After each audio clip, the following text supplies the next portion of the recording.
After an unexpected miscarriage, I left my ward in search of Victor. I saw him inside the doctor's office. Just as I was about to knock on the door, I overheard their conversation. Give my wife a hysterectomy. I don't need her to bear me any children. Victor Gaze pulled the woman beside him to face the doctor, his hand rubbing her belly. The baby inside her belly will be my only child. You must protect it no matter what. I knew the woman very well. She was Victor's secretary of 3 years, Rachel Aniston. Victor reminded the doctor again and again, sternly and anxiously. You have to give her the best medicine. I won't allow anything to go wrong with this baby. I pulled my hand back, all my blood running cold. Do you think Victor would do something so heartless to me, just after I lost our baby? To think my faith in him would become a dagger, stabbed straight into my heart. If love had another face, it would probably be letting these feelings go with a smile. I dragged my feet back to my room in a daze, the sight of Victor's hand on Rachel's belly replaying endlessly in my head. That scene overlapped with the memory of him placing his ear carefully to my belly after finding out I was pregnant. I knew he wanted kids. I thought he loved me.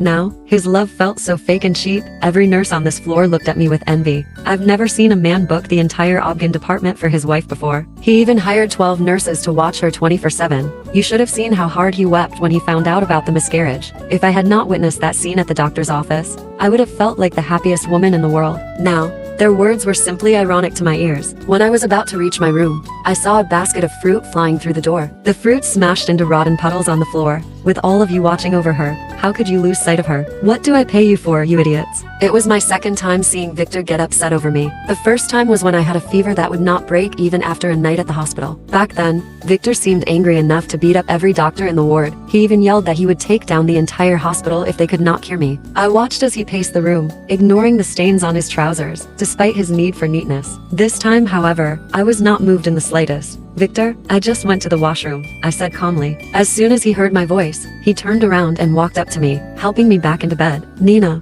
why didn't you tell me before running off? You scared the hell out of me. I thought something happened to you. I felt stiff after lying in bed all day, so I went for a walk, I said coolly, instinctively pulling my hand out of his grasp. Victor was not bothered at all, yelling at the nurses to give me an IV. I'm fine now. I don't need any more IVs. I could not forget what he said to the doctor, so I automatically rejected anything he gave me. Usually, he would go with anything I said. Now though, he uncharacteristically refuted my refusal. No.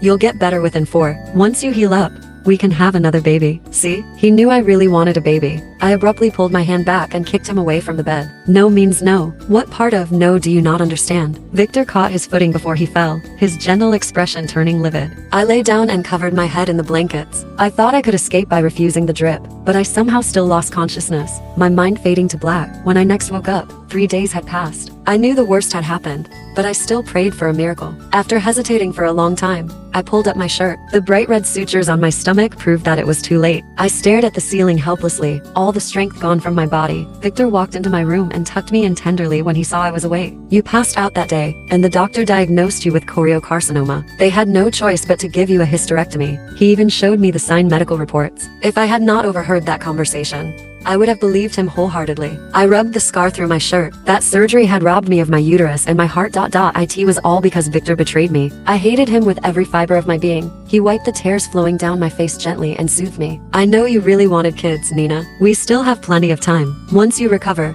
let's adopt one. I was about to reply when the door opened. Rachel came in with a bouquet of flowers and a basket of fruits. Sorry to disturb you, Mr. and Mrs. Gaze. I'm here to visit Mrs. Gaze on behalf of the company. Rachel had been working for Victor for 3 years now. He was full of praise for her every time he mentioned her. She was sexy, smart, and good at reading people. She had scored many contracts for the company, and Victor was fond of anyone who could earn the company money. The same went for me. Victor just nodded coolly at her in lieu of a reply, his gaze never leaving me. I knew this was all just a show they were putting on to trick me. Thanks. I need some rest now. I turned away, assuming Rachel would take the hint and leave. However, she grabbed a chair and sat next to Victor. Victor massaged my back tenderly, while Rachel actually stood up and massaged his shoulders. The 3 of us caught the nurse's attention as they gave us sideways looks. Victor did not reject Rachel's advances. In fact, he seemed to enjoy her preferential treatment. The nurses left the room quietly, but I knew they would be full of gossip once they were out of earshot. Rachel's hands began to wander down Victor's shoulders, creeping down to his chest and pausing on his abs. Victor frowned and glared at her, but Rachel only grew bolder, as though receiving the green light. Her hands weaved between his buttons, her soft touch pressed against his belly. My eyes narrowed. and I watched everything through the reflection in the window. My tears gradually drenched my pillow. Victor seemed to be getting worked up after a brief but passionate kiss. He glanced at me and dragged Rachel out of the room. I held my breath and followed them to another room. The half-open door seemed to be mocking me, telling me how false Victor's love had been. Inside the room, Victor held Rachel by the throat, pressing her onto the bed. I warned you not to try anything funny in front of Nina.